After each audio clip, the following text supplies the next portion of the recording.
Hi, I'm Nick, and welcome to the Fusion Space and my second Rocketeer episode, featuring the comics made after the death of his creator Dave Stevens to honor his passing and to expand the character's world. In the first episode, I covered Dave's original comics, which inspired the 1991 Disney film adaptation The Rocketeer, and in this episode we'll see what legacy they inspired. First though, this page ran in the comics, and I feel it should also head up this episode. It's from the Rocketeer Trust itself, the foundation made to steward the character after Dave lost his own long battle with cancer, hairy cell leukemia to be specific, and the proceeds from his sales would help combat the disease which ended Dave's life in 2008. And so I will simply observe a moment of silence here for his loved ones and for us fans alike.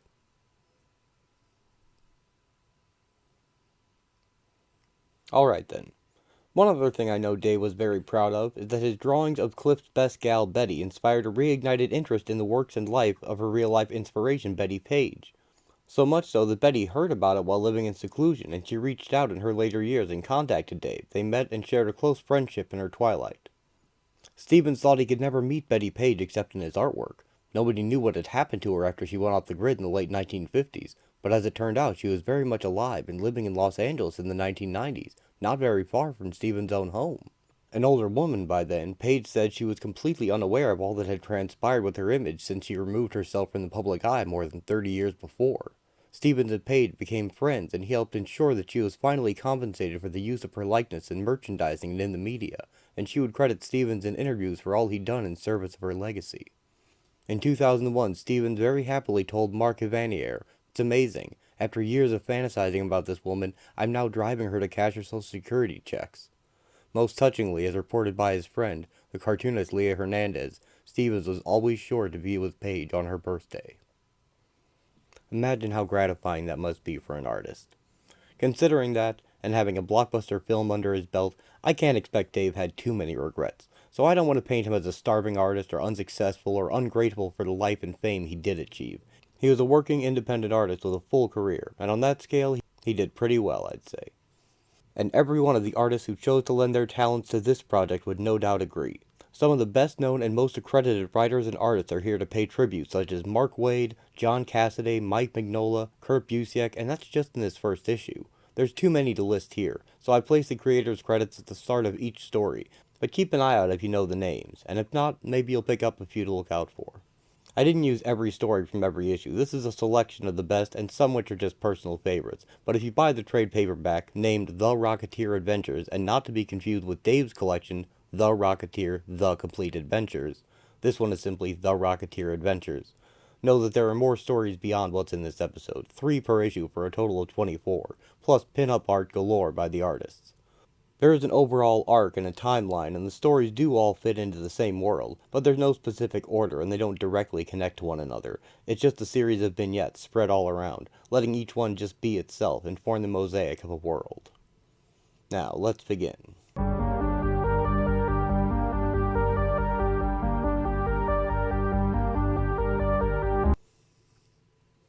The Rocketeer, aka Pilot Cliff Secord, has uncovered a plot by the ruthless Maroney gang to extort the authorities by threatening the launch of a stolen military rocket. In order to silence Cliff, Maroney is holding Betty hostage. Knowing of their secret desert hangar, Cliff races to Betty's rescue. Maroney holds a gun to Betty's head, who stands helpless and tied to a gigantic rocket. "Cliff Secord, where have you been?" "A little late, I know. Sorry. Betty, you alright?" "Oh, great, Cliff. Just great." Cliff aims his gun at Maroney. "Okay, Maroney, no need for this to get messy." "You're not exactly the one in charge here, Slim. I gotta be sure you don't rat us out." "Cliff?" "You're in over your head, Maroney. I just worry you don't have the brains to know it. I told you I'd come. I did what you asked. I don't care what you do with your rocket, but I'm taking the girl." "I told you, Flyboy, you ain't the boss here." Maroney aims his gun at Cliff. "Am I not? I blow the control panel to hell, your game's over." Cliff aims at the rocket's console, and cocks his gun. "Try me." "He'll do it! Plug him!" The gangsters open fire on Cliff. He dives behind the machine for cover. "Stop shooting, you idiots! Did I say shoot? You'll hit the control panel!" "Betty, you're gonna hate me for this, but you gotta trust me. And hang on!" Cliff hits the ignition button. The rocket blasts off. What the hell? Come on, come on. Clip! Ah! No, no, no, no! Gah! While Maroney's men run from the fire, Clip dons his helmet and triggers his own rocket. He launches into the sky, chasing Betty's rocket upward. Higher and higher it spirals. Hi. Clip cuts Betty's rope. Hang on tight. Clip flies away from the large rocket and lands safely with Betty. Betty, don't be sore at me, okay? It was the only way to save you, and... Blast in the desert. Nobody hurt, I guess. Except maybe Maroney and his singed thugs back at the hangar. Now that you're safe, I can spill beans to the cops. They'll be happy to round them all up. It shouldn't be too hard. Whew. So, if you're not too woozy, how about I treat you to a first-class ride home and... Clip, Secord, take off that silly helmet. He does, and Betty socks him. I'd rather walk. Home Again picks up the story right after the end of Dave Stevens' final issue, in which Betty had returned home to wait for Cliff. He arrives, and they both decide to simply kiss rather than apologize, as talking is what gets them into trouble. He asks Peavy for his help. Cliff wants to square things with the authorities, as the rocket is still stolen government property, but he can keep being the Rocketeer without it, because while in New York, the Shadow asked to borrow it, and he replicated the technology for his own use, as well as providing Cliff with a refined model so he can finally return the original. The only price he asked was to watch Cliff test the new rocket, and it worked like a dream. He's never felt as much at home in the skies when he flies with it. He's also asked for the right to obtain Cliff's help in the future, of course, but that was already a given. For now, war is afoot, and Cliff must leave to begin to help with the effort, as the Shadow says those with the light have just got to shine. He asks Peavy to look after Betty while he's away. Peavy will return the pack to Howard Hughes, and Betty will begin to get small acting roles, her own career proceeding along with Cliff's, though only one of them gets the headlines, which is sometimes a source of stress for the mostly happy couple. We'll see more of that later. For now, though, Cliff blasts off to his next adventure. During the war, Cliff sent Betty a series of letters with accompanying photographs, which would later become a scrapbook of memories. They read, Dear Betty. The picture shows Cliff flying high above a Pacific island. September 16th, 1944. Well, we're out here. I don't think I'm allowed to tell you where, but we're okay. Don't know when I'll really be in it. We're mostly training so far. But I'm managing to get some air and see the place, you know? Got B-mail for you, Betty. Thanks, Rusty. You're a peach. Betty, hurry up. We'll be late. Right behind you, Nedra. Dressed ahead of time and everything. The picture shows Cliff relaxing with the crew of an airbase in the Pacific by a bomber plane. October 4th, 1944. It's a ton of work, doll, I'll tell you that much. And damp, like living in a steam bath. But they're a great bunch of guys. Some of the best I ever knew. And they're all jealous as hell of me having a honey in a Broadway show. I gotta introduce like 7 guys to whoever's in your chorus, if you even have one. Don't go sitting under any apple trees. Not even in Brooklyn. Gotta fly. You were excellent, Betty. A gem of a performance. Really? Thanks, Mr. Stanhope. Please, my dear. Only the elderly and the unattractive call me that. Make it Dmitri. Uh-huh. The picture shows Cliff fighting a gigantic robotic octopus emblazoned with the Japanese symbol of the rising sun. January 17th, 1945. Just a little banged up. Nothing to worry about. Bumps and bruises, you know. They'll let me out of the base hospital in a couple of days. To Pete, right? Betty? Gotta go, Miss Tess, before you get mobbed. Besides, you got enough broad in here already to sink this flower. The Rocketeer, fighting the jet war machine, zooming through gunfire, cheating death. Tell you him on our side, war will be over in weeks. Wish I could have been there for Christmas, gal. Keep yourself warm. Oh, Cliff, stay safe. Stay safe. The picture shows Cliff battling a monstrously huge gorilla dressed in equally huge samurai armor, both dual-wielding katanas. March 3rd, 1945. Same old stuff. Hot, steamy, steamy, hot, flying some. Sometimes we get a movie. Once it was even one of yours. Can't wait to get back to you, kid. Same old. Oh, Cliff, you're such a bad liar. Betty, you've been working very hard. Don't think I haven't noticed. I thought you might like to relax a little. Join me at my club? Thanks, Dimitri. But I've got a letter to write tonight. You know, Betty, your young man probably isn't living like a monk out there. From what I hear about what goes on with those island women. Not my Cliff, Mr. Stanhope. But you have a good time for all three of us, okay? It's over! The war's over! Japan's surrendering! Yeah! Ooh, yeah! Ooh, yeah! August 14th, 1945. Nothing. Still nothing. Not even a telegram. But if he was flying, if he wasn't in his plane, would they even know? Cliff. He's gone, Betty, like so many other brave souls. It's a tragedy. Monstrous. Unimaginable. But it's time to accept it. But on a day like today, you shouldn't be alone. Not with a loss like that. You're coming with me, Betty. You'll cry on my shoulder. You'll be treated right, and... Stanhope makes his move, and Betty decks him, storming out as he sinks to the floor. Wow. You want a cold cloth for that, Mr. S? Oh, Cliff. He's right, isn't he? It's over. The war is over. And that's good. That's what you fought for, but you're gone. And I have to accept. Hey! Huh? Look! What? Oh! Cliff sweeps Betty off her feet, kissing her as they rise into the air. August 14th, 1945. Dear Betty, thought I'd hand-deliver this one. It ain't the fall that kills you. Cliff visits Betty on the set of her latest film and gets jealous of a handsome man talking to her. Betty insists he was just giving her modeling tips, and he seconds that, but whispers to Cliff that his intentions are anything but honorable. Cliff yells at him as he saunters away, which angers Betty, and Cliff leaves the set in a huff. She's a great gal, Peeve. I just want to give her the life O'Reilly she deserves, you know? And after today, I figure I'll be rolling in moolah. Once folks get a load of the Rocketeer. Still can't see how going public is a good idea, kiddo. You will when Ovaltine calls, and Blue Coal. And when I get a radio show, and a Saturday morning chapter play, and all the rest of that stuff. It's time Rocketeer started being a hero and a star. Well, looks like someone beat you to it. Peavy points up to a high building where a man in a bright winged costume stands on a ledge, waving to the public.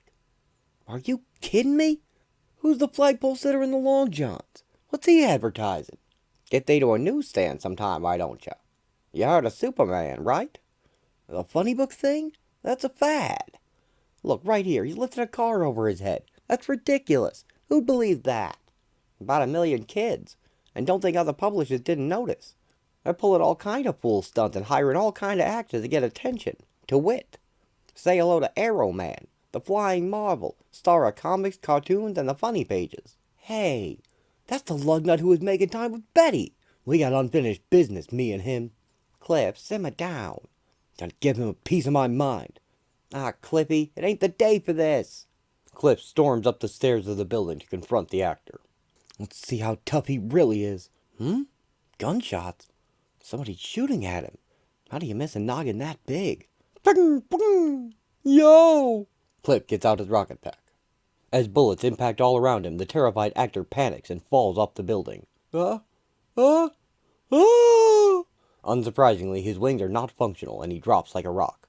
That is, until the Rocketeer flies after him, easily catching up and grabbing the wings of the costume before pulling up.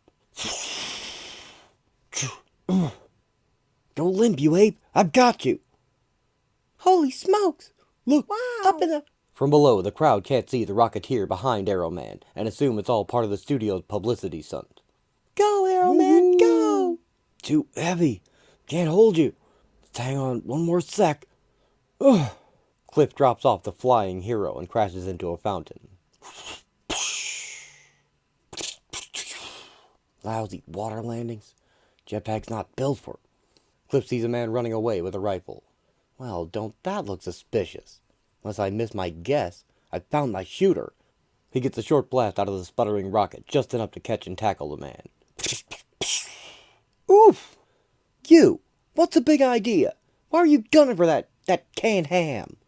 It wasn't him. I wanted Aeronaut dead. Dead like he's dead to me. What are you babbling about? You don't understand. I created him. He's mine. Those lousy funny book publishers, they stole him right out from under me. I trusted them. They sent me packing with a few bucks while they make millions off of my cartoon character. It ain't right. Yeah? Well, neither is opening fire in an amusement park. Lucky for you fine citizens, I'm here to protect you. Cliff looks up to see that everyone is crowded around Aeronaut, excitedly getting autographs, and no one has seen his actual heroism. To Jimmy? Sure thing. Now, if you'll excuse me, Aeronaut's getting a secret summons from the White House. Gotta go. Translation. I don't know what just happened, but I need a drink. Cops are coming, kid. They're gonna have a lot of questions you don't want to answer. I'll cover for you. Vamoose. Terrific. Came out here today to make a splash, and I ended up all wet. And all over something I couldn't care less about. Comic books? No good is ever gonna come from those things. Betty saves the day. Republican Pictures proudly presents The Rocketeer. I love this picture. When last we saw our intrepid hero, he had tracked the saboteurs to the uranium mine. They'd snatched the deadly element and made their getaway on a speeding train. The Rocketeer got the drop on those dirty fifth columnists, but he wasn't prepared for their ace in the hole. The Axis devil had kidnapped his sweetheart, Betty. A moment's hesitation was all it took. One of the rats got in a lucky shot, wounding our hapless hero. It was then that one of the fiends had an evil inspiration. They dragged the Rocketeer to the train's caboose and tossed his unconscious body inside. Then they unhooked the caboose, leaving it to hurtle back down the mountain in certain doom. While the villains laughed, she managed to break free of her captor and made a daring leap for the runaway caboose. Our hero and heroine reunited, but Cliff was in no shape to fly. As they readied themselves for the end, Cliff had an idea. One last chance to save their lives. The rogue caboose streaks toward the end of the line. Will our brave duo escape? Will Cliff's last-minute plan work? Find out in this week's exciting episode! Episode 6, Betty Saves the Day! Betty blasts off from the crashing caboose wearing the helmet, coat, and rocket pack of the Rocketeer, carrying Cliff as he clings to one arm and blood runs down his body. I did it! I saved us! Whoop! Betty loses control and spirals wildly. But please, Betty, I'm too weak to hang on. This was your dumb idea, Cliff Secord. Whoa! There goes your helmet. Forget the helmet. You have to use the buttons. Buttons? Right, the buttons. It worked. Say, this isn't as hard as you make it sound. Cliff? Betty looks down and sees that Cliff is falling. Cliff! Hang on, baby. I'm coming. She dives after him. Betty? Betty snags Cliff just before he hits the water. Got you. You're safe in my arms.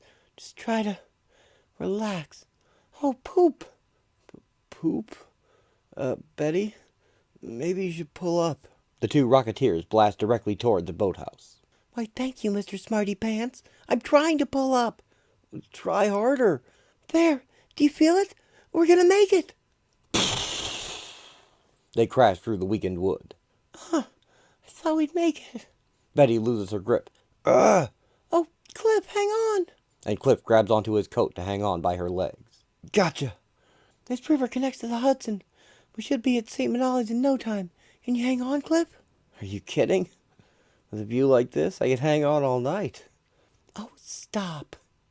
Betty flies Cliff back to the city. 13 relatively uneventful minutes later. Finally! Civilization! Cliff, your thingy's making noises. It's no big deal. She's just out of fuel. Oh. What? The rocket gives out over the hospital and they begin to fall.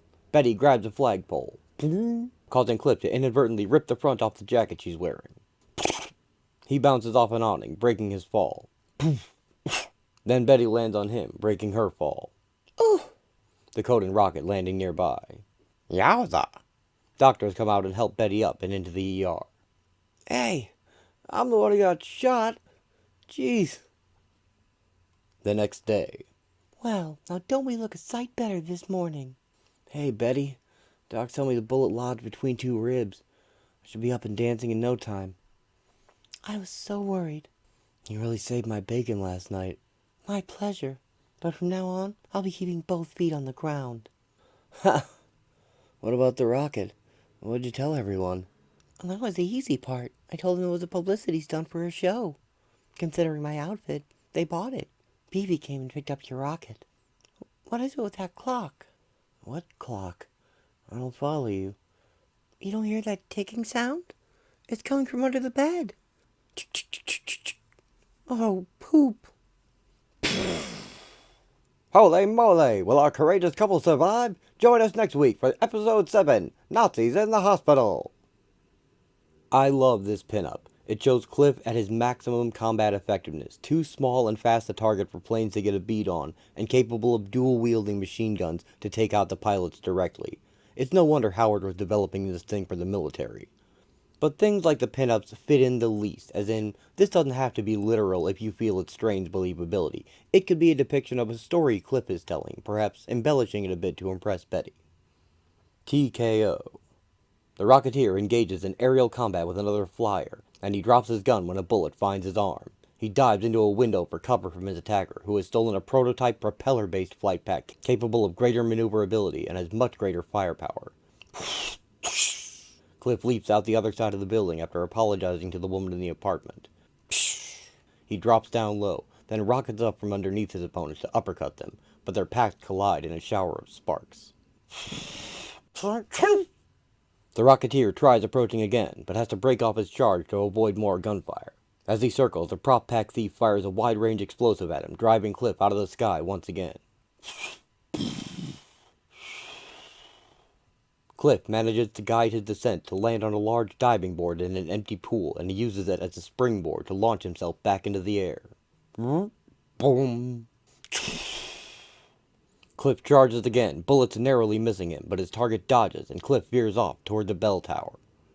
The ups and downs of the fight had been mirrored by the events of a boxing match on the radio, and here the announcer mentions the bell just as Cliff rams into a gigantic one. Bang!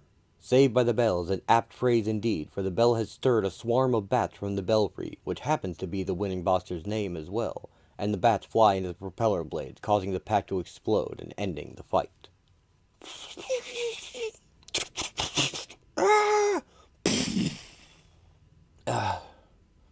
Secord! Tell your boss, I got a stolen prototype. They should square things. Jeez, kid, you gotta get to a hospital. No can do. I got a girl who's worried stiff, and she needs some comforting. Can't say he doesn't get the job done. True. There's one thing I don't get. Yes? Why you let him keep the pack?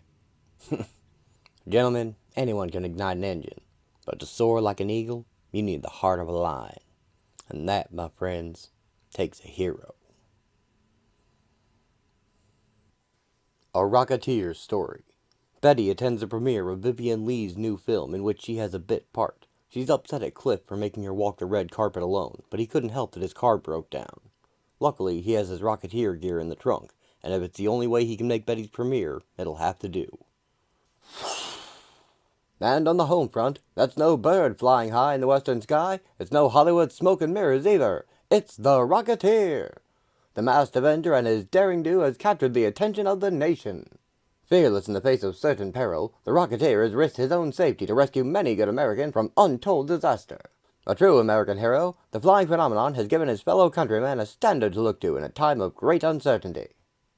Oh, I know I shouldn't be so selfish. But how could you stand me up tonight, of all nights? And now you go and steal the show as a newsreel hero. Why can't things ever go smoothly for us? Cliff? Don't cry, doll. And don't scream, neither. Betty hushes up when she sees the man's Tommy gun. Outside, Cliff has arrived late.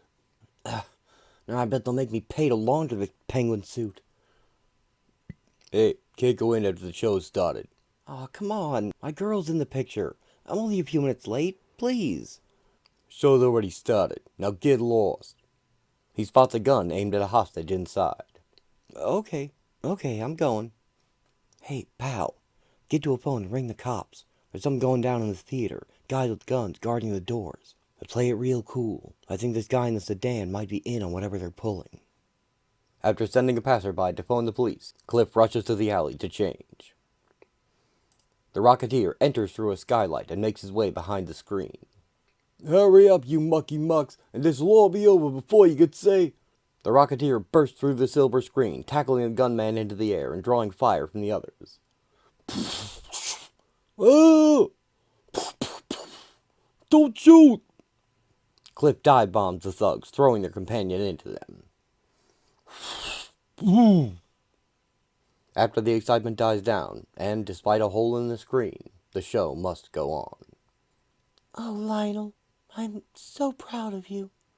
I know all the men look up to you, and I know the Navy could never find another man your equal. Neither could I. I don't mean to be so selfish, but I don't want you to go. The war has taken so much. I don't want it to take you, too. Couldn't you just fly us away somewhere? Just the two of us? Oh, my darling, can't things go our way just once? Can't we make them go our way? Or must there always be something to come between us? The police collect the gunman as Betty stands in the aisle to the side, watching the Rocketeer be the center of attention as her big scene goes unseen. Heaven's Devils is a text piece by famous horror writer Joe R. Lansdale meant to emulate a Pulp Fiction story of the Rocketeer from the 1940s. As such, it views Betty mostly as some assorted meat-like objects wobbling around on high heels. What I mean is the sexist language and descriptions are part of the medium, and feel free to skip this one if you find it at all offensive. Heaven's Devils. He just wanted to make time with his girl, not have to refight the Great War. Peavy put his glasses up on his nose and sucked on the stub of a cigarette, causing smoke to wreathe around his head. He climbed along the wing of the plane, got to the cockpit, and looked at the dials on the dash. He glanced down at Cliff, who was standing on the hangar floor. You know, Peavy said, these stunt planes of theirs, this one included, they're maybe, 5, 6 years out of date. Some of it's just rigged to look modern. Paint jobs don't fly planes. He wants them to look pretty in the air, like butterflies with machine guns, Cliff said. I don't think Buford Briggs is all that worked up on how they look inside the cockpit. Well, it's the whole plane, from nose to tail, mostly everything in between. Well, the sea looks sturdy enough. That way, you crash, it might take them a day or two to get it out of your ass. You're supposed to fix them, Peavy, not build them from the ground up. Peavy climbed down from the plane. On the hangar floor, he said, yeah, well, you gotta have something to work with before you go to work. These damn things is all sputters and propeller. And you're all flesh and bone. You might want to think about that before you go up, movie money or no movie money. You don't need to worry about me, Cliff said. Well, since you owe me, what is it, $5? I'd like to see you come back down. You'd think a movie mogul like Biggs with all that money would want to use good equipment. I'll be fine, Cliff said. I'll be glad when this is over, not because of those shoddy planes. Peavy smiled at Cliff. I know why, too. Betty. She's looking pretty fine in them lacy drawers and not much else, and all them eyes on her, not to mention cameras. That's lingerie she's wearing, Cliff said. It's French. Yeah, well, French or Hungarian, I know one thing, there ain't much of it. It's just a role, Cliff said. I ain't saying it ain't nothing but a movie, Peavy said, but that don't change that she looks pretty good when you lamp what she ain't wearing. Cliff frowned. Heaven's Devils, what kind of name is that for a picture? And Betty's so busy trying to be a movie star she can't even make time to see me. She's cozying up to Mr. Moneybags. Cut that, Peavy said. She's a good kid. She likes you plenty. Betty, mounted on high heels in a small room on the set of Heaven's Devils, bent over her dresser and looked in the mirror. What she saw looked pretty fine. She smiled at herself and fixed her makeup with a touch of powder. From behind, Buford Briggs, long, lean, greasy-haired, and with a cigarette stuck in a long silver holder clenched between his teeth, came through the door and smiled at her. He whistled. The rear view of Betty was pretty tantalizing. The pink lingerie rode up on her buns like eyelids opening. Betty saw him in the mirror and frowned a little. Biggs smiled. It was a smile you might make if you got hit with a jolt of electricity. Almost ready, Mr. Biggs, she said. You're ready, baby, he said, still smiling that smile. You're ready plenty. Aren't you supposed to knock? I forgot, he said. You being new, I just wanted to wish you good luck. That right? Sure, he said. Betty decided to leave it there. She knew she had this movie part for her body, not for her acting skills, though she would have loved a chance to prove she could do all right up there on the silver screen. But a girl had to start somewhere. She touched up her lipstick, turned her head toward Biggs, and said, I'll be right there. When she glanced at him, it took Biggs a full minute of ogling before he could make his legs turn and start ankling out of there. That look of hers, it had been like a gunshot, a heavy load that kicked his pump, made it jump. He left, forgetting to close the door, and walked along thinking maybe he ought to have some coffee, read a magazine article, take a cold shower. Maybe two. Something. Anything. Before he started trying to direct planes in mid-flight. Then he remembered that that wasn't next. What was next was Betty as an extra in the French whorehouse scene in his epic World War I extravaganza. That's why he'd stuck his head in to tell her it was time. He didn't even do that with the star, Jenny Payne. That was a runner's job. But with Betty, well, he had some thoughts, and they weren't all about the upcoming scene. They were just thoughts, though. There was no time to work on the idea. Still, even a man with other plans could look and dream. The women moved around the set, a boudoir decorated in velvet curtains, padded furniture, and tacky decor. The women then stood in a row and giggled. One of the women was Betty, positioned to the far left side, barely within camera shot. The star, Jenny Payne, had insisted she be put there. Betty distracted from her, and just about anyone else. When Betty walked into a room, you could hear a man's IQ drop with a thud. In this scene, men were wearing World War I flight uniforms with long white scarves wrapped around their necks. They smiled and looked at the women, trying not to all look at Betty. Someone said something in French, and then the star laughed on cue, and the men each picked a woman and started up the stairs, one with Betty. As they reached the top, Biggs yelled, "Cut!" Everyone drifted back downstairs. Biggs leaned back in his canvas chair, pulled out a cigarette, poked it in his silver holder, and stuck the device in his mouth. There was a man beside the chair, a small, skinny guy with a landing site where his hair used to be. He struck a match and lit Biggs' cigarette. "Thanks, Nelson." The star, Jenny Payne, came over. She had tight blonde curls and long legs poking out of her lingerie. She looked as fresh and inviting as an ice cream sundae. She was supposed to be a madam, a whore with a heart of gold.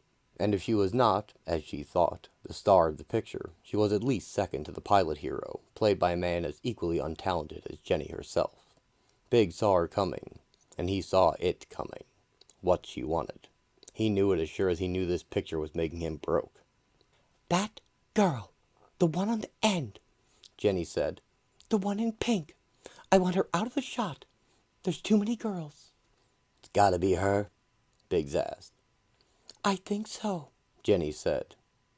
Yes, it has to be her. She fidgets. She's distracting. Sure, Biggs said. I'll tighten the frame. Make it real tight, Jenny said. All of the focus will be on you, darling, Biggs said. Of course, Jenny said. I am, after all, the star.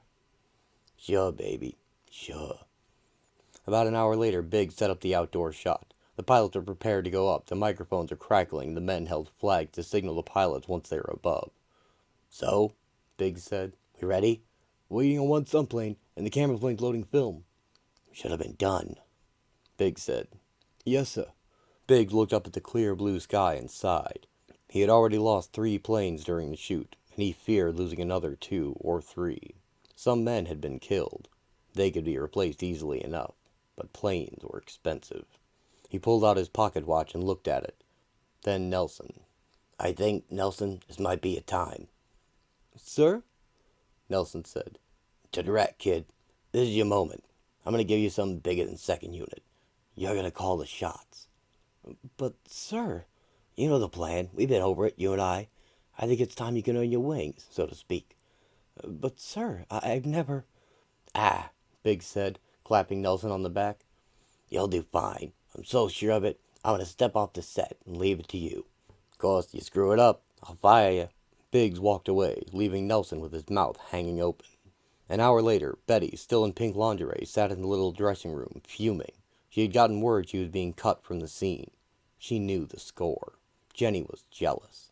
Betty sat there for a long moment, elbow on her knee, head in hand, trying to determine if beating the hell out of Jenny Payne was a good course of action. She decided against it. Biggs had promised her another part, something bigger. It could happen. When pigs flew, most likely. Betty gathered up her belongings, decided she'd just wear the lingerie and the high heels for now. She might as well strut it. There was a good chance she'd pass Jenny, and if she did, she wanted to remind her why she didn't want her in the picture. Wanted to show her how the lingerie was supposed to fit, and how you were supposed to walk in heels. When Betty opened the door, she was surprised to see two men going into the payroll room at the far end. One was average size and carrying a briefcase. The other looked like a gorilla in a three-piece suit and shiny shoes. They were wearing masks. They hadn't noticed her. Trying to sneak down the hall, but clicking like a telegraph in her heels, Betty made for the open door of the payroll room, just to take a peek. Cliff said, "They've already called the stunt flyers, and here I am, you tinkering with the plane. Everyone else are pulling out and lining up. They'll have the movie in the can before you finish up."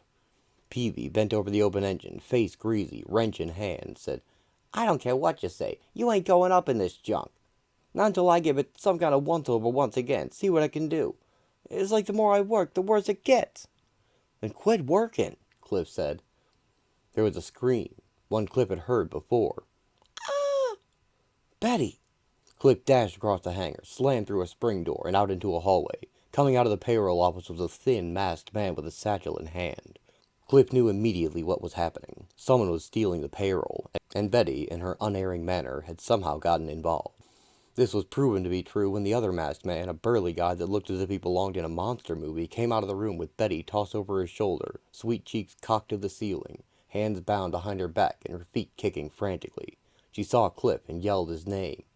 "Cliff!" "I'm coming, Betty!" The goon turned toward Cliff and growled through teeth that looked like they could be used for porch steps. Cliff charged and hit him with a body block. It was like running into the Hoover Dam, but it did cause Betty to dislodge. She fell on her butt. "Oof! Dang it, Cliff!" she said. The thin man, who had almost reached the side door, turned and grabbed Betty's arm, jerked her to her feet, and yanked her along behind him. It was so fast that all Betty could do was prance about on her high heels and not go down in a heap. The goon picked Cliff up and threw him into the open door of the payroll room, knocking it off its hinges. Cliff was almost to his feet when the goon grabbed him by the throat. Out of the corner of his eye, he saw the thin man and Betty disappear through the side door like a magician's act. The goon threw Cliff down the hall where he glided along the tile floor. Staggering to his feet, Cliff said, "Now you're making me mad." The goon grinned and snorted. "Now you got me worried, son." Cliff sprang forward, swung, and hit the goon with a solid one in the eye. It was enough to make the big man wince. Cliff kicked him hard in the groin. Now the goon was really mad. He grabbed Cliff like a battering ram and smashed his head into the wall. Cliff saw stars. He was rammed into the wall again, and this time he saw the universe. Next thing Cliff knew, he was trying to get up, and the goon was gone. Making it to his feet took longer than it took for the Grand Canyon to form. Cliff stumbled through the side door, saw the goon hustling well ahead of him, and far ahead of the goon was the thin man, and Betty, who was now thrown over the thin man's shoulder, kicking at the air again. They were all three heading toward a two-seater red biplane. "Hey!" the goon yelled, having just figured out what was happening, that he was being left, Betty taking his seat. He was far enough behind, though, that he couldn't stop the thin man from climbing up on the plane, throwing Betty into the rear seat, slugging her unconscious, and slipping himself behind the throttle. "Hey, hey!" yelled the goon. "That ain't our deal!" Cliff ran harder. The plane fired up, twisted slightly on its wheels as the goon got close and grabbed at it and tried to scramble up. The thin man pulled a Roscoe and fired. The goon fell backwards, hit the runway, but got back on his feet. "You ain't doing that to me, fella! Oh!" The plane deliberately and quickly shifted so the propeller chopped at the goon. There was a spray of blood. "Ah!" Cliff ran hard. It was no use. The biplane was racing too fast, and then it lifted up, darted toward the bright blue sky, and into a whirling sea of biplanes reenacting a savage battle from World War I. As Cliff raced back through the side door, into the hallway, he met Peavy running toward him, holding his head. "I come off the plane too quick. Fell down and knocked my full self out. Where's Betty?" "High in the sky," Cliff said, and darted by him. When he reached the hangar, Cliff threw open the wooden chest that housed his goods, tugged out the Rocketeer gear, slipped the jetpack on, pulled on the helmet, and flipped the thumb switch. The rockets flamed, and Cliff blasted out through the wide-open hangar door. Peavy came into the hangar, puffing and still holding his head while Cliff shot out of sight. "Kid," Peavy said, "you and that dame, you ought to be named Trouble. Both of you." Cliff, the Rocketeer, jetted toward the red biplane, a blast of flame shooting out of its backpack. Stunt planes whizzed left and right, up and down in fake aerial combat. Machine guns chattered dud loads. Pilots swiveled their heads for a look at Cliff. Below, Nelson, the assistant director, saw this with his binoculars and said, "Keep rolling. I don't know what we got, but we might as well get it." Back in the sky, the Rocketeer dodged between the wings of a biplane and shot directly toward the red one. He saw Betty lift up in the back seat. Even from there, he could see a bruise on her jaw. Cliff gritted his teeth and leaned forward, pushing his hands to his side to increase his aerodynamic capabilities. Just before he reached the plane, he saw Betty lean back in her seat, lift out a fine long leg, and kick the masked pilot in the back of the head with a high heel. Cliff admired her spunk, if not her judgment. The pilot turned and grabbed Betty's ankle as Cliff passed within inches of a stunt plane's propeller. Cliff landed on the red biplane and grabbed a wing strut to support himself. The pilot let go of Betty, produced the pistol, while trying to maintain the throttle stick with his other hand. He snapped off a shot at Cliff. It was close, but the angle bad. It blasted through one of the wings. The pilot tried to re-aim. Betty kicked again, hitting his hand and sending the gun flittering off into the blue. "Ah! Ah!" The pilot let out with a loud grunt. Mad as a bull, he forgot the controls, turned in his seat, and took a swing at Betty. She dodged, moving back slightly and catching her lingerie on the edge of the plane, ripping the fragile garment and exposing a lot of smooth, creamy flesh. After a quick look at Betty, Cliff jumped forward and grabbed at the pilot, clenching his suit coat with one hand and slugging him with the other. It wasn't a great punch, but it caused the pilot's mask to slip slightly. The wind finished pulling it off. It was Biggs himself. "Holy moly!" Cliff said, one leg in the cockpit, the other flapping in the breeze. Biggs swung at Cliff. Cliff ducked, butted Biggs with his head, knocked him out of the cockpit and over the little view glass. One of Biggs' feet caught the throttle. It whined and the plane dipped. Cliff grabbed a strut to steady himself. Cliff turned and saw Biggs rolling down the dipping nose of the plane, right into the propeller. Cliff winced, looked away, as Biggs screamed. "Ah!" Blood flew like strawberry jam, splattering Cliff. The plane dove faster, whining like an angry child. Cliff grabbed the satchel where it had fallen deep inside the cockpit, then turned to grab Betty. Too late. With no way to maintain a grip, Betty dropped from the plane, diving earthward like a lawn dart. The satchel clutched in his hand. Cliff leaped free of the plane, hit the rocket pack controls with his thumbs. The rocket pack blazed. Cliff shot downward. For a moment, he feared he wouldn't be fast enough, and then he was there. He reached out, caught Betty in his open arms, and pulled her warm, near-naked body close to him. In the hangar, after Peavy cut Betty free, he gave her a blanket to drape over herself since her pink lingerie had taken quite a beating. Cliff ditched his Rocketeer pack and helmet, sat on the trunk that held his goods, and tried to put together exactly what had happened. The briefcase full of money was in his lap. Peavy stood nearby, lighting a cigarette. "I think I get it," Peavy said, puffing out smoke. "It's why all these planes are ratty. Biggs was down on his luck, deep in debt. He was going to steal his own payroll. My guess he was going to take it on the lam, dodge his creditors, and for an added bonus, he was going to take you with him, Betty. Maybe end up in South America, or someplace far away from here." "Well," Betty said, readjusting the blanket, "that didn't work out, did it?" Cliff smiled. "Nope, it didn't. And Sugar, you might want to pull that blanket a little closer in front. There's a lot of mighty fine goodness leaking out." Betty smiled and let the blanket fall to the floor. "Turn your head, Peavy. And Cliff, give me a kiss." Cliff didn't need to be asked twice.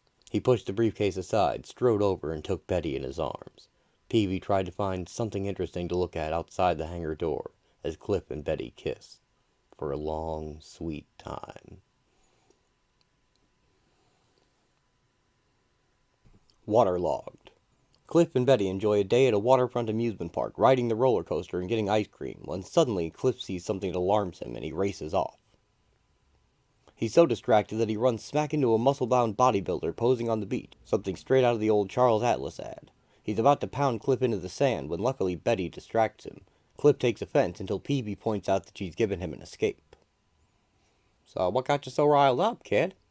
"I think I saw a sub. Might be one of ours. I want to check to be sure."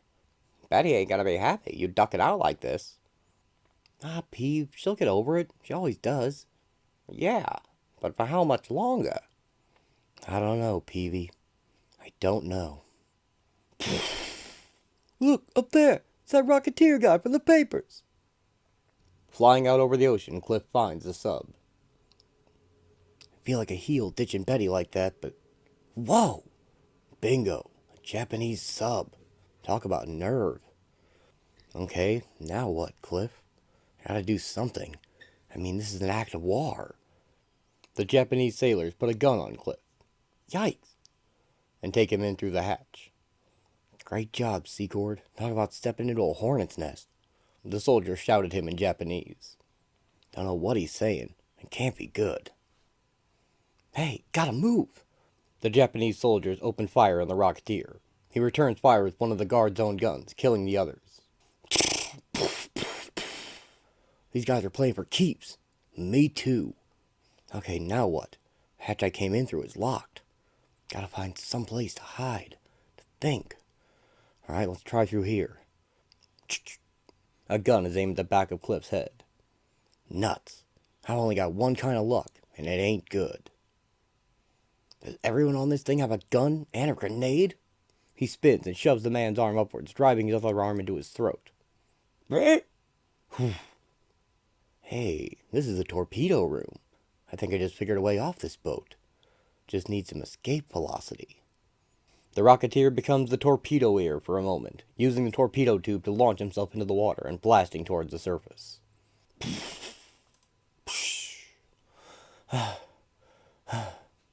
Cliff reaches safety on the beach. In his hand are several grenade pins. Sayonara, creeps. Hey, we gotta get out of here. Pronto! You don't have to tell me twice. Well, you done and messed it up again. Look, it's all waterlogged now. Ah, Peavy, you can fix anything. Anything, Mr. Secord? Don't count on it. Ah, nuts.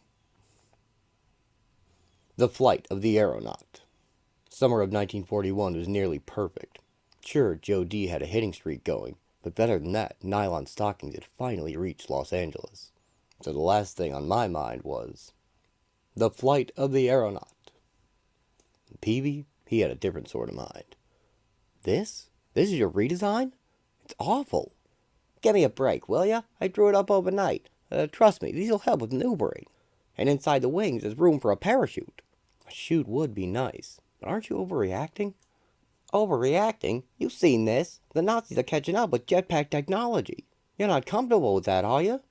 What can we do about it? It's not as if we're at whoa. A beautiful and elegantly dressed blonde woman saunters into the diner. Getting a little crowded in here. Better take this back to the hangar. Uh-huh. Yeah, right behind you. Got a light? Me? I mean, sure. Thanks. Listen, I don't suppose you can help me. I'm always happy to help. I've got a meeting in half an hour, and I'm a little nervous about these nylons. The woman bends over the counter. Do you see any runs? No. Not a one. Look at you. You're so sweet. Maybe after my meeting we could grab a drink? Oh, well, I don't know. I'm kinda seeing someone. No? Not one little friendly drink? Help! Help! Cliff! Help! Cliff rushes outside to see Peavy struggling with a stranger. Hey, you big ape! How about you take on somebody of your own? The big man knocks Cliff down. Oh! What the? I caught that goon trying to swipe the rocket back out of the truck, so he started hammering me. Guess I showed up just in time. Not quite. He got my new jetpack design. Dankeschön. He and the woman speed off in a car with Peavy's plans. Hey! Yeah, okay. So little Mata Hari got me, but good. Still, the play wasn't over yet. I keep telling you, Cliff, you won't need that. I outfitted this baby with a B-12. She can blow any sedan off the road. Cliff and Peavy chased them in a truck. Nope. Not over by a long shot. Holy Christ! She's the Aeronaut! At least I think that's what he said. The Aeronaut and the Rocketeer both launch into the sky from their cars.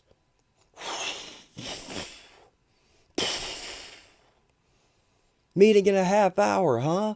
Woo with? Der Fuhrer? Was ist los, Liebchen? Are you jealous? I was faster than she was, much faster, but Peavy was right. Wings are great for maneuvering. The two spiral high into the storm. He was good at the cat and mouse game, no surprise there, but as I said, my pack was a lot more powerful. The only thing for it was to take advantage of the power. The speed I was going, she'd never be able to avoid me. Clip dives at his quarry, though to tell you the truth, I don't like the idea of slugging a lady. Turns out I didn't have to worry about that. Yow! The Rocketeer breaks off his charge to avoid the Aeronaut's gunfire.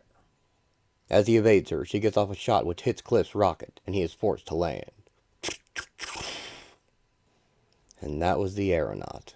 Later on, we learned her name was Adele Bergen, born in Munich but got her bachelor's degree from Purdue University, where, no doubt, she perfected that flawless Midwestern dialect of hers. You ask me, though, she could have spent a little less time working on the accent, and a little more time checking the weather report. The Aeronaut's efforts were all for naught, as Peavy's plans had been ruined by the rain.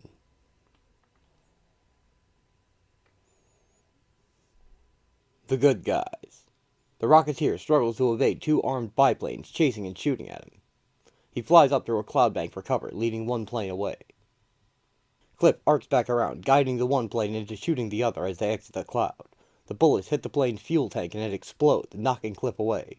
A piece of debris hits his rocket and it sputters off and he falls.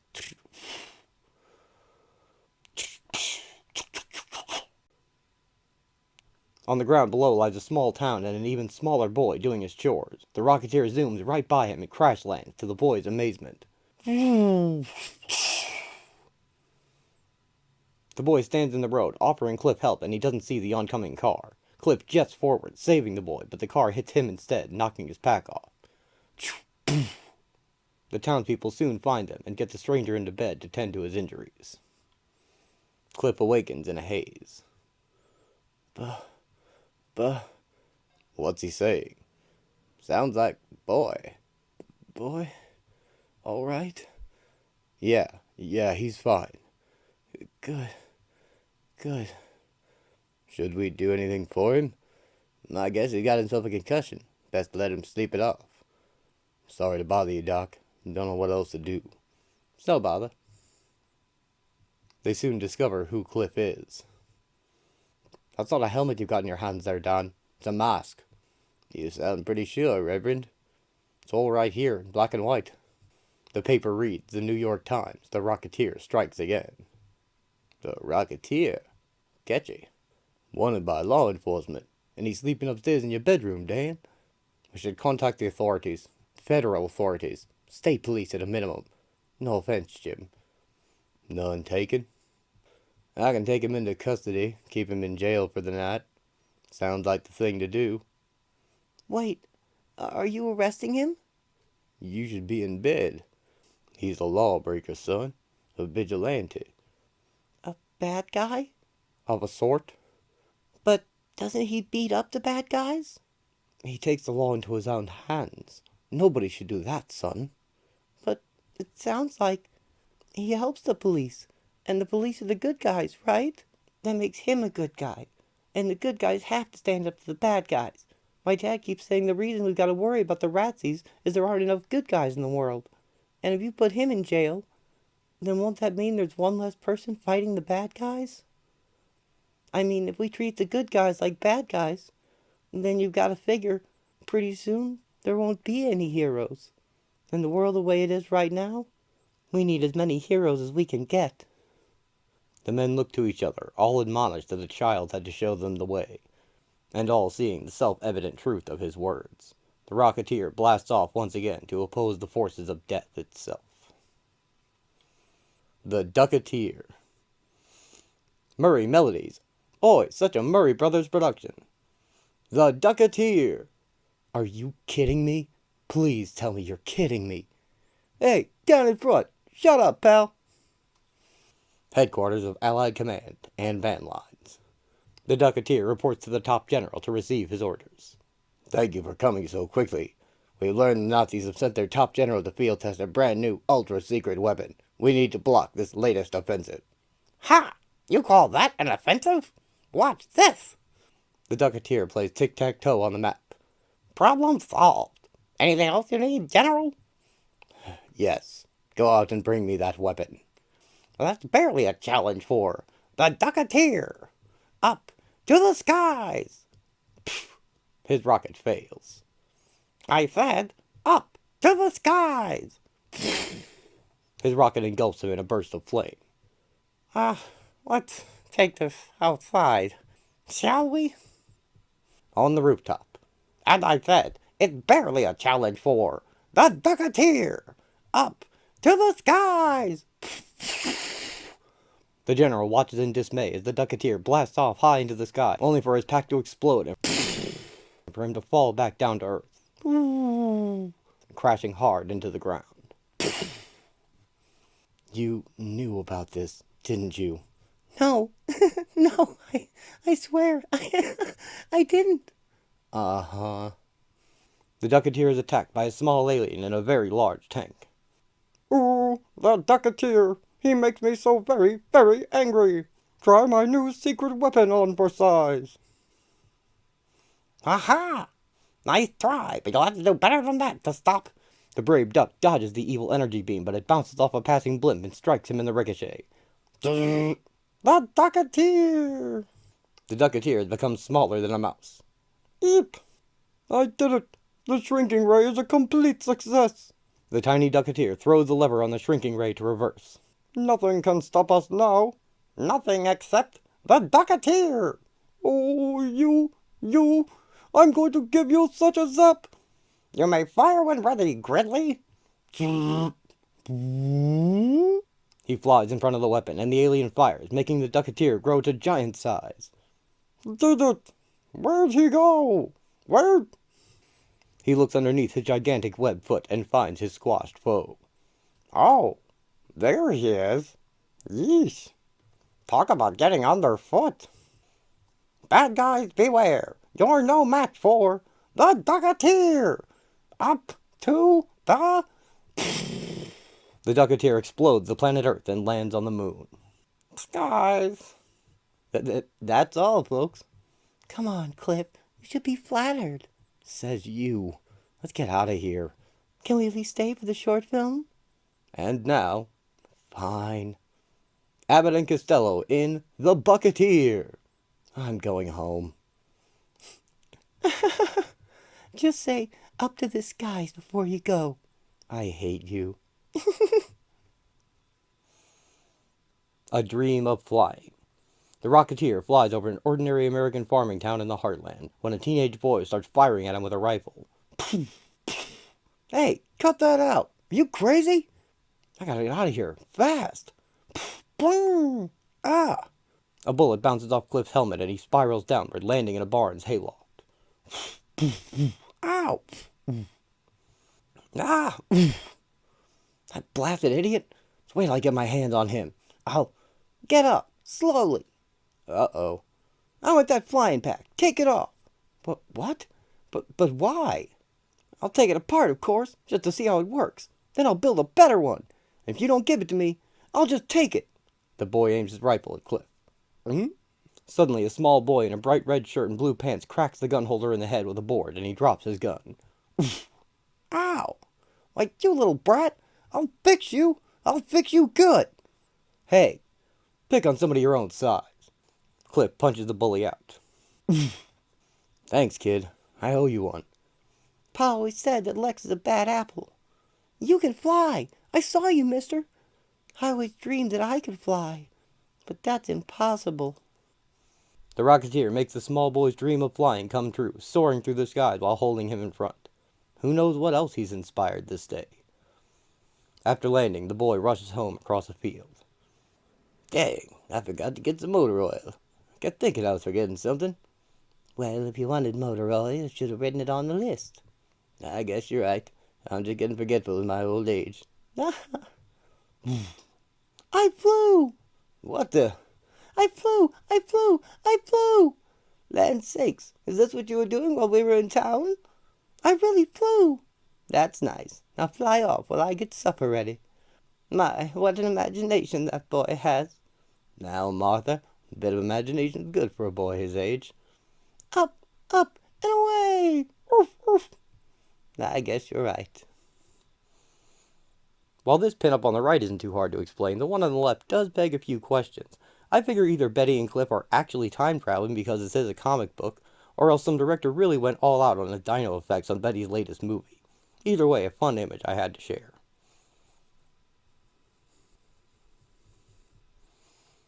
Work to do.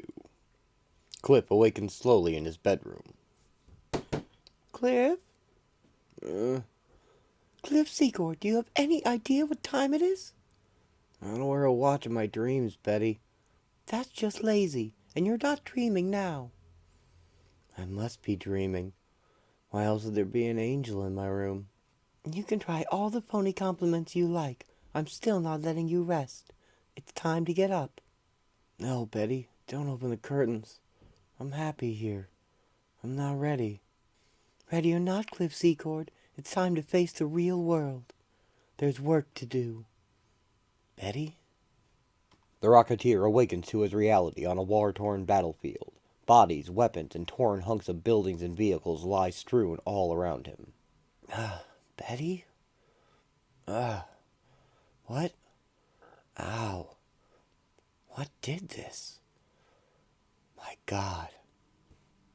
In the distance, Cliff sees a gigantic metal, spider-shaped walking tank, a mobile fortress piled high with enormous cannons, and still engaged in battle. The machine! Come on. Don't fail me now. Wait! Suddenly, a wounded soldier calls to him. Please, I know you have to go fight that thing, but please don't leave me here.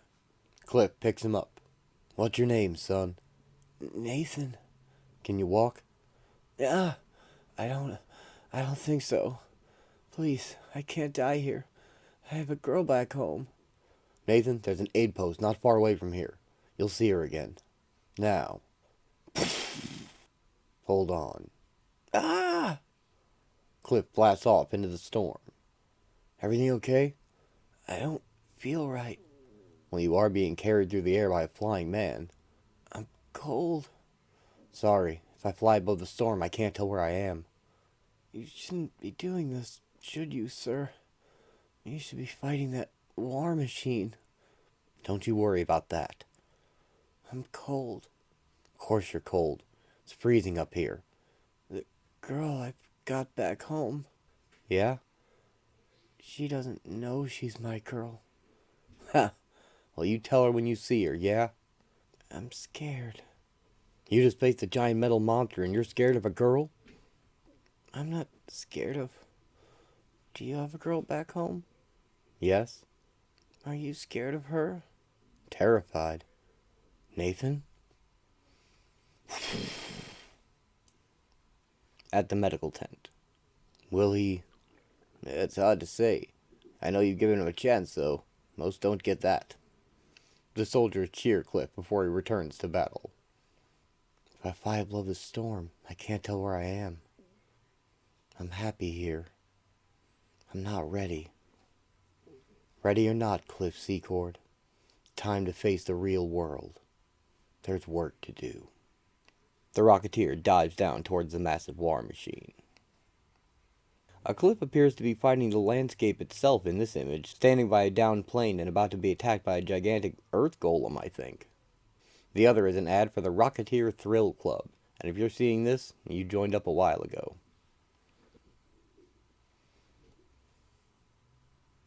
Butchy saves Betty. Betty angrily stomps through the Bulldog Diner and over to Cliff's hangar, where he's auditioning young attractive wing girls for the air show. Betty cocks her double-barreled shotgun as the girls flee.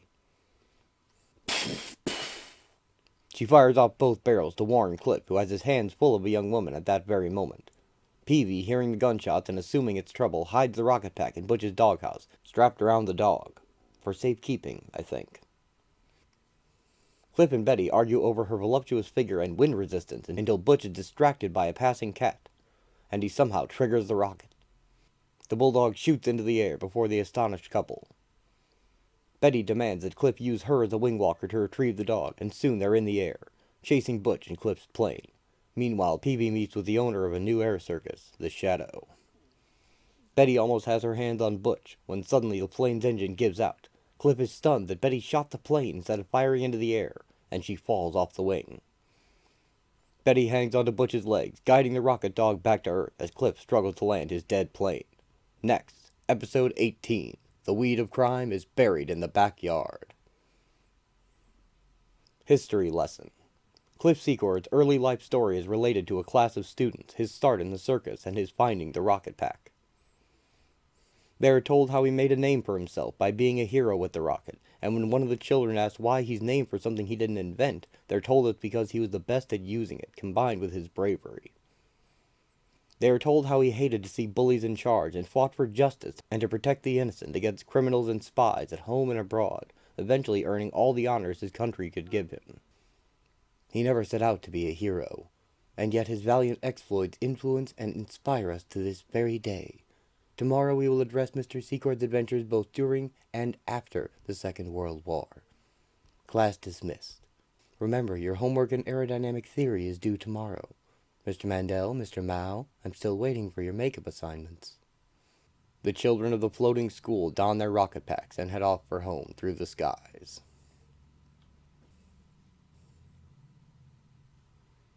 War Hero. Washington National Airport, 1942. Oh, Cliff, this is swell. Being here, having you with me. And it's just the beginning. Why, we'll visit any city in America that promises to subscribe $1 million to the war bond effort. You will use your rocket pack, won't you? That'll make the show even better. Me, on an endless trek all across the country, part of this fathead movie industry sideshow, when I ought to be in combat. You tried to join up the minute war was declared. And the War Office 4F'd me. No reason, just beat it, buddy. You don't rate. Like I'm a criminal or something. Well, that rocket pack was government property, and you did steal it, so you can't blame them.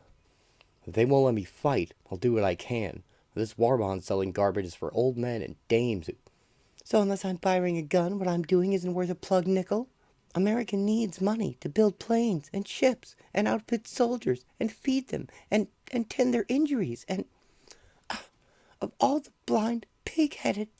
It's not like I'm some weak sister actor. I'm a pilot. I can fight. I can do more good overseas in the air, not... Betty, look, I didn't mean... Well, maybe I did. Damn. You know, I'm the one who okayed the financing for that little toy you have in your rucksack. Stuck my neck out to talk the president into it. And you steal the thing. Toy? Who? Henry Morgenthau, Secretary of the Treasury. Useless junk, as it turned out. That jetpack will fly an unarmored man pretty fast, but a couple of gallons of fuel won't take him far. He'd be a sitting duck for any infantryman with a gun. Some elements, powerful elements, say let you keep the thing. My hands are tied, but... You blocked me? I don't like people stealing government property, and I don't think thieves belong in the armed forces. On the steps of the U.S. Treasury building, as the war bond rally begins, patriotic Americans throng the mall, eager to glimpse their favorite stars and to contribute to the war effort.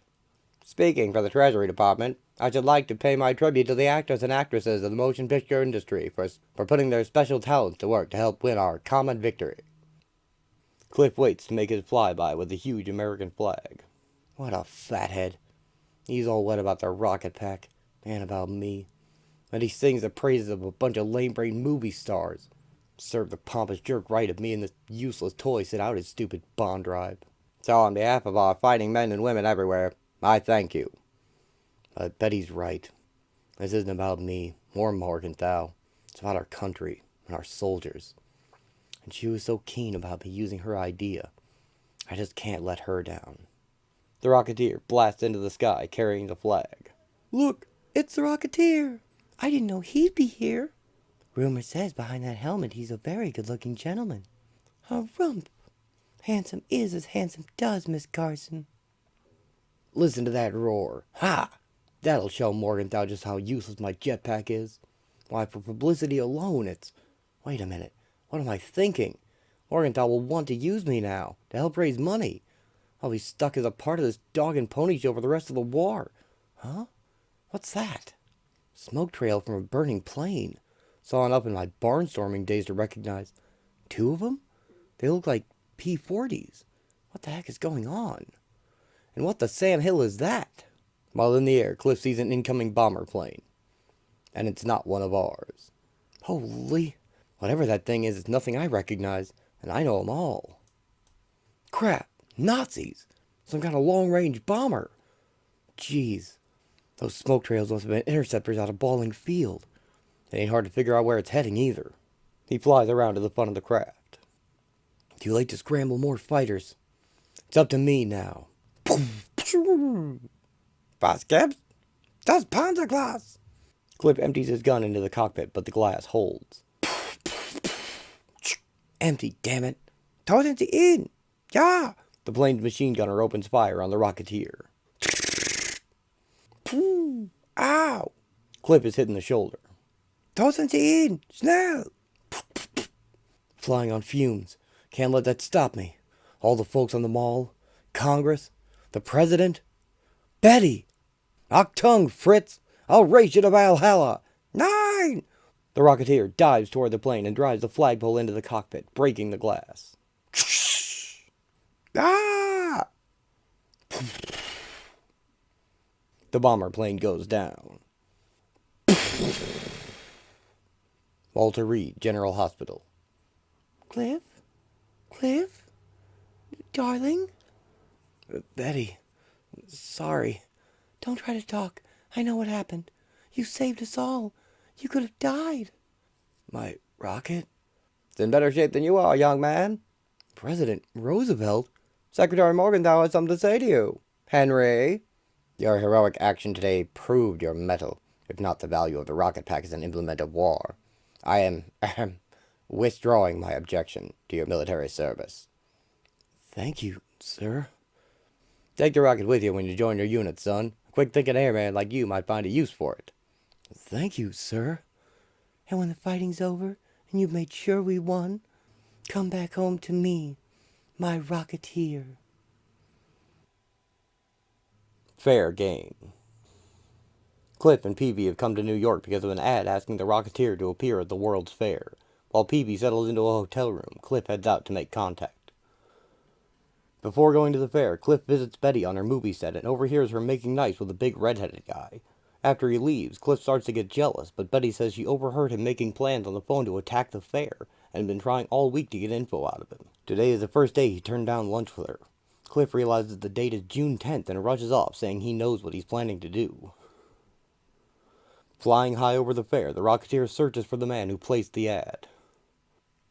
7 frantic minutes later. Wow, I had no idea the fairgrounds are so huge. Even finding them might not be easy. And 20 frustrating minutes later, so many buildings.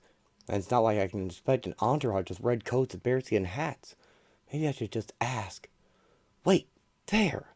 A small party emerging from the Trilon in Perisphere. But I read that's one of the busiest exhibits. Grover Whelan! Is one of you Grover Whelan? The Rocketeer. I'm so glad you accepted my invitation, but this really isn't the time. This isn't a social call, Mr. Whelan. I have reason to believe someone is going to attempt to assassinate the king and queen. What? With all these guards? How could they even get close enough? Same way I did. Look! The Rocketeer points to the sky. Are any planes authorized to fly over the park during the royal visit? No. Who the devil is someone in serious need of stopping? The Rocketeer launches into the sky to confront the unauthorized flyer. Betty said his farewell sounded like he didn't think he'd ever see her again. I'll bet he's planning on crashing that plane right into the park. Cliff flies in front of the plane. Stop! What in the devil's name? That's the Rocketeer. I've seen him in the newsreels. Well, the next film he's in will be his obituary. The pilot shoots at Cliff from the cockpit. Pew, pew, pew. Yow! He's not going to be easy to stop, but at least he's overshot the fairgrounds. He's swinging back. Not for long, though. Time for a more direct approach. Cliff flies to the door and enters the plane. Holy! He's got this whole crate packed with explosives. All rigged to explode on impact, and so be striking a blow for freedom. I'm not here to discuss politics, chum. Maybe you have a legitimate gripe with the king, but there are hundreds of innocent people down there. Get off me, you walking sardine can. They rustle over the controls. He's diving right at the Trilon perisphere. I need to take control of the wheel. Cliff empties the man's gun. He punches the redhead out and grabs the wheel. Oh, now I can... Oh no! He shot out some of the control cables. There's no way to steer. Cliff exits the plane. One chance. But I won't be able to save all those people below and Flannery. The Rocketeer shoves the side of the plane, powered by his rocket. Only need to push this thing a little off course. Did it! Or the charges are really set to blow on impact. The plane explodes harmlessly in the water. 40 minutes later, Cliff is honored by the King of England and his wife. Really, Your Majesty, anyone would have done the same. Still, you have the thanks of a grateful nation. And later that afternoon, Cliff, Betty, and Peavy stroll through a park by a statue of George Washington. An honorary knighthood. It's like something out of a fairy tale. Yeah, too bad I can never tell anybody about it. Speaking of telling people things, I wonder what old George here would have to say if you told him you'd saved the life of the King of England. The end. Well, I certainly hope you've enjoyed these selections from the Rocketeer adventures as much as I did. I loved seeing how all the various creators expanded Cliff's world and filled in his story, and while a lot of it are things Dave probably never would have scripted himself, I think he'd be thrilled with how true they kept to his characters, and immensely entertained by the more fantastical elements. I'll remind you, there are many more stories in the trade paperback The Rocketeer Adventures, and there are 2 full miniseries which I'm not going to adapt right now. I might someday, but I feel like this is plenty. I've shown the original comics and the legacy they inspired, and I can fly away from this world now, at peace. My current plan next is to begin my Death of Superman and Funeral for a Friend adaptation, since Nightfall has done so well. I don't want to bring it up every time, but I do have a Patreon, though there's still just 5 commentaries on it for now. It's been a bit busy to make extra content on top of the show and my day job, but more will come when things calm down. Until next time, thanks for watching.